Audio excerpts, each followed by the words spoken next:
You know what's funny about getting old? People stop seeing you as a person and start seeing you as a problem. They don't say it outright, of course.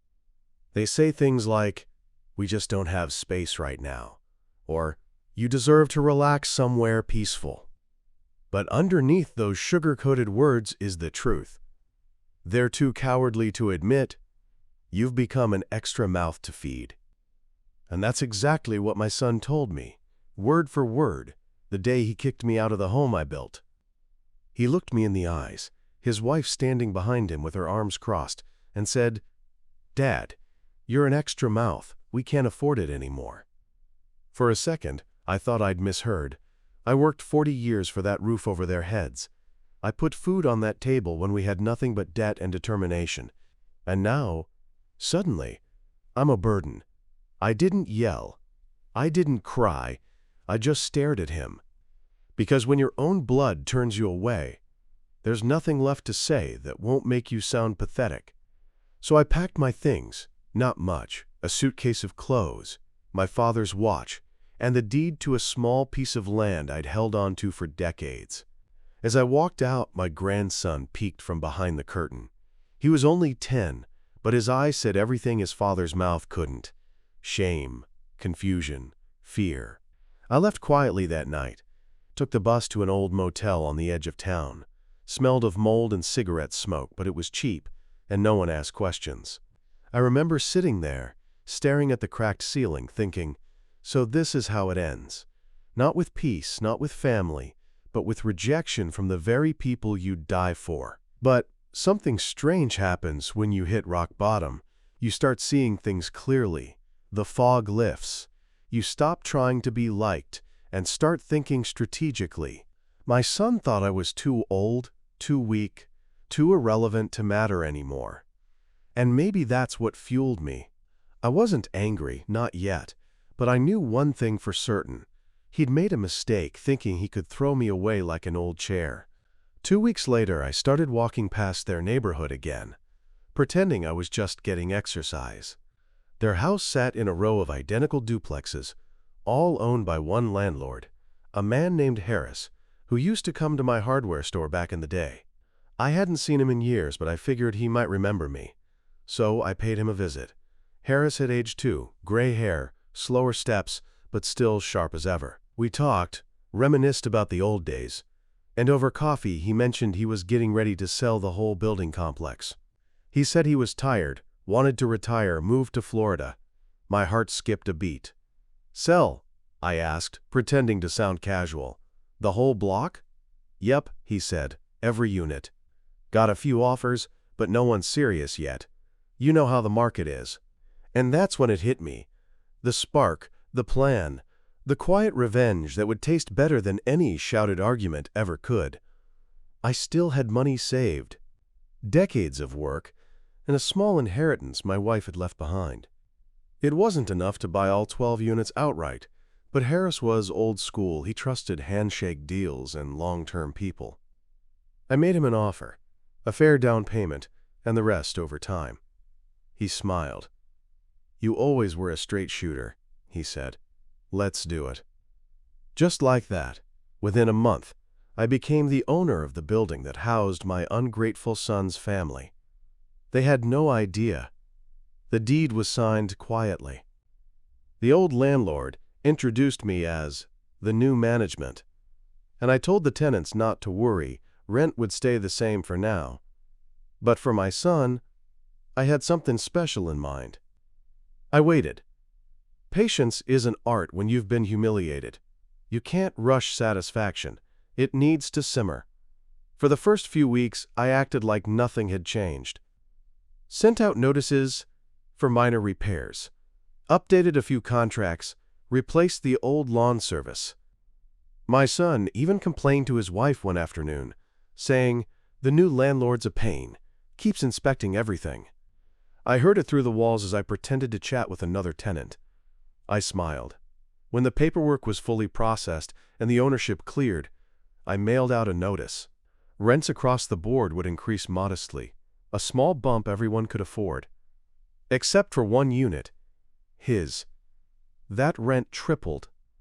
I attached the proper legal notice, signed and dated. When he saw it, he called the number listed at the bottom. My number. "Who is this?" he demanded. "Your landlord," I said calmly. There was silence, then confusion, then disbelief. "Dad?" "Mr. Landlord will do," I said. "You said I was an extra mouth, remember? Thought I'd start feeding myself." He tried to argue, of course, claimed it was unfair, that I couldn't target one tenant. But I'd done my homework. The unit had a garage add-on, extra square footage, and no updated lease in years. Perfectly legal. I wasn't breaking a thing. I told him it's business, nothing personal, just like throwing your father out, right? The sound that came through the phone wasn't anger. It was panic. He knew he couldn't afford it. The mortgage, the bills, his wife's spending habits, all of it depended on cheap rent. I told him I'd give him 60 days. Generous, considering he'd given me less than one. After that call, I sat back in my chair and exhaled. For the first time in months, I felt balanced. Not happy, not vengeful, just right. Like the scales had evened out a little. But something unexpected happened next. Word spread fast through the tenants. Some applauded me quietly. Turns out, my son hadn't exactly been the best neighbor. Others were curious, asking if I'd really bought the place. I didn't brag. I just said, "Let's just say I believe in taking care of what's mine." Meanwhile, my son's household began to crumble. His wife started snapping at him in the parking lot. He blamed me for everything. But deep down, he knew this wasn't about money. This was about respect, the thing he thought he'd never have to give again. Still, I didn't stop there. Revenge has layers, and I wasn't done peeling. There was one final move I hadn't played yet, the one that would make him understand exactly what he'd lost when he called his own father an extra mouth.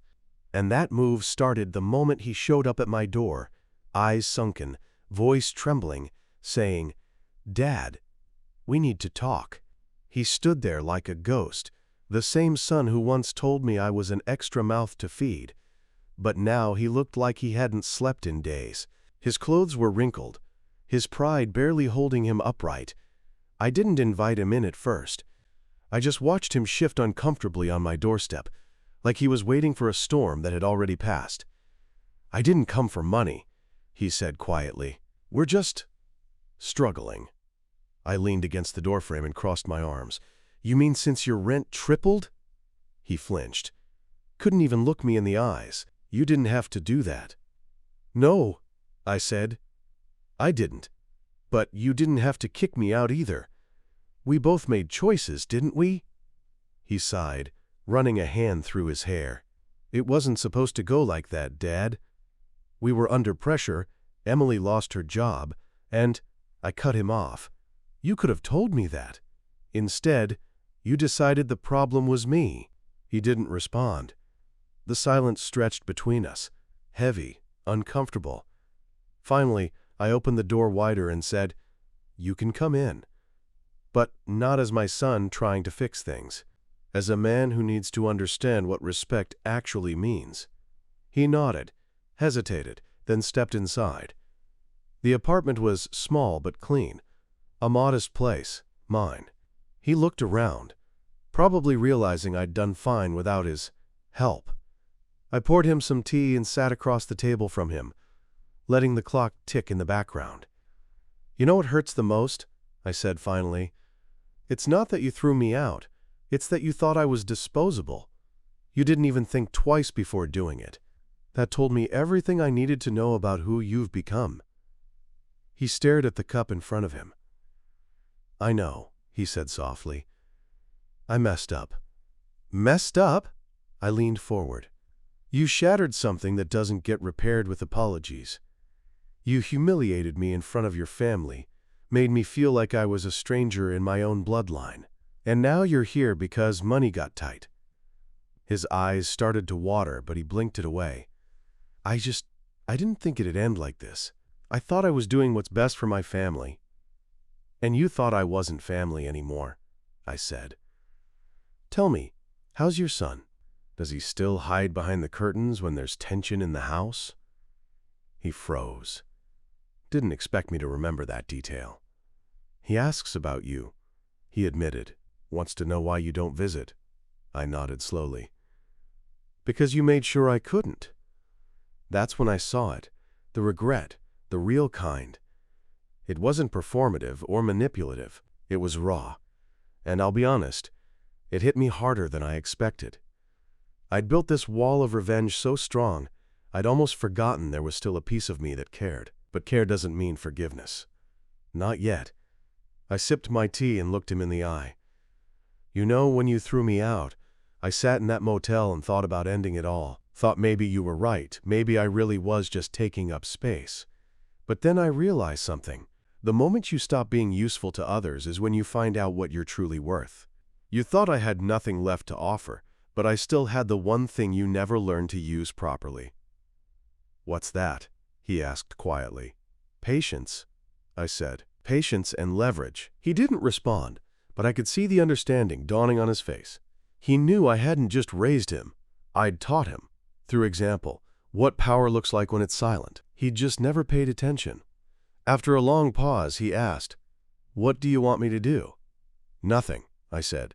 "You're already doing it, living with the consequences. I'm not evicting you, yet. But I want you to remember this every single day you wake up in that house. You're standing on ground I now own. You may have thought you were above me, but the ground always remembers who built it." He swallowed hard, then nodded slowly. "I understand, but I wasn't done." I leaned back and said, "You know, the rent I'm collecting from everyone else, I don't even need it. I'm donating most of it to a local housing fund for seniors. The kind of people their families forget about when they become inconvenient." His face fell, and I could see the shame washing over him. "Dad, I didn't know how cruel I was until I saw what you did." "That's the thing about cruelty," I said. "It doesn't always look like violence. Sometimes it's disguised as logic, responsibility, practicality. You didn't yell at me, you didn't hit me, you just reasoned me out of your life. That's worse." We sat there in silence again, and then, after a moment, he said something I'll never forget. "Can I make it right?" I didn't answer immediately. I thought about it, about all the years of sacrifices, the things I'd given up so he could have more. The nights I stayed late fixing broken pipes, the mornings I skipped breakfast so he could eat before school. You don't undo that kind of history with a single apology, but maybe you start somewhere. Start by teaching your son what family really means, I said. Don't let him grow up thinking people are disposable. And when he asks about me, don't make excuses. Tell him the truth. He nodded, eyes glistening. "I will." When he left, I stood at the window and watched him walk down the street. For the first time, his shoulders didn't look proud or confident, they looked human. And that, in a strange way, was the first time I saw my son again. Not the man who betrayed me, but the boy who used to run to me after school, holding his report card like it was treasure. But even with that small flicker of redemption, I didn't let my guard down. Because life has a way of testing you when you think things are settling. A week later, I received a letter from the city's property office, a notice that would complicate everything I'd built and force both me and my son to face something even bigger than pride or revenge. It wasn't about rent anymore. It was about who really owned what. The envelope was thin, official-looking, the kind of thing you almost ignore until you realize the government never sends good news in plain white paper. I opened it at my kitchen table, and inside was a single sheet stamped with the city's seal. My stomach tightened as I read, "Property reassessment and pending zoning review." At first, I thought it was routine, some bureaucratic formality about taxes or building codes. But then I saw the note at the bottom, "Recent ownership transfer under review due to irregular filing in title chain." Irregular filing. That phrase hit me like a brick. In simple terms, it meant someone was challenging the ownership. Someone was trying to undo my purchase. I immediately called Harris, the previous owner. He sounded as surprised as I was. "That's impossible," he said. "Everything was done clean. I filed all the documents personally. Who would even contest it? I asked. He paused for a moment, then said slowly, "Probably someone who wants it back." And that's when I knew. My son. Or his wife. Maybe both. I called my lawyer, a sharp woman named Patel who'd helped me finalize the deal. She looked over the documents and confirmed what I feared. Someone submitted a complaint claiming the sale was done under duress, that you took advantage of Harris's age and health. They want the transaction reviewed. I laughed bitterly. That's ridiculous. Harris approached me. He wanted to sell. She nodded. I know. But these things can drag on, especially if someone starts making noise in the right places. It looks like they've hired a consultant to help them defend their tenancy rights too. My jaw tightened. They were really going all in, trying to take back the building I'd legally bought. But this time, I didn't react emotionally. I'd learned my lesson. Instead of storming to their door, I poured myself a cup of tea and started planning.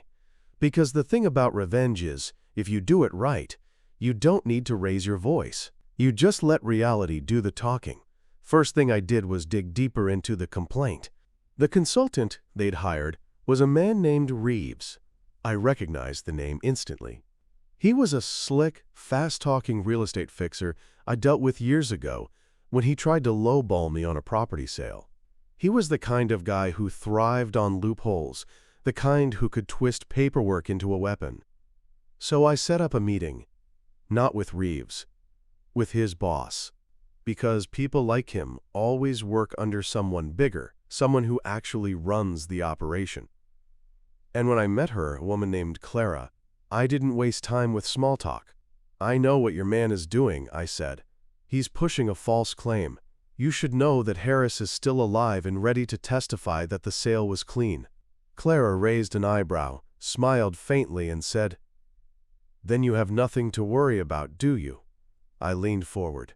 "I do if your little game delays my ownership rights long enough to hurt my tenants. See, I actually care about this building. And if you think you're going to help my son use the system to play hero, you're wrong." She looked at me for a long moment before saying quietly, "Your son doesn't know I'm here. He's not behind this. His wife is." That took me by surprise. "Emily?" She nodded. "She's been digging around, found out the building had an old clause from the 80s. Something about community reinvestment zoning. She thinks she can use that to block your control over rent increases. But she's doing it to protect her image, not her home. She doesn't want people to know her family's landlord is her father-in-law." I laughed under my breath. The irony was almost poetic. The same woman who once told me I was getting in the way of their future was now terrified people would find out I owned it. "Thank you for your honesty," I said, standing up. "And don't worry, I'm not going to fight dirty. I'm just going to let her hang herself with her own rope." Over the next few weeks, I gathered everything. Old records, notarized documents, even surveillance footage showing Harris handing me the original keys. My lawyer filed a countersuit, not just to defend my ownership, but to make it clear. Anyone who tried to challenge it would be liable for damages. Meanwhile, my son started visiting more often. Not out of guilt, out of desperation. His wife had lost her nerve when the legal letters started piling up. "Dad?" he said one evening. "Emily's scared. She thinks you're going to ruin us." I looked at him, calm as ever. "Ruin you? No, I'm going to teach you. The same way life taught me, through loss and accountability." He dropped his head into his hands.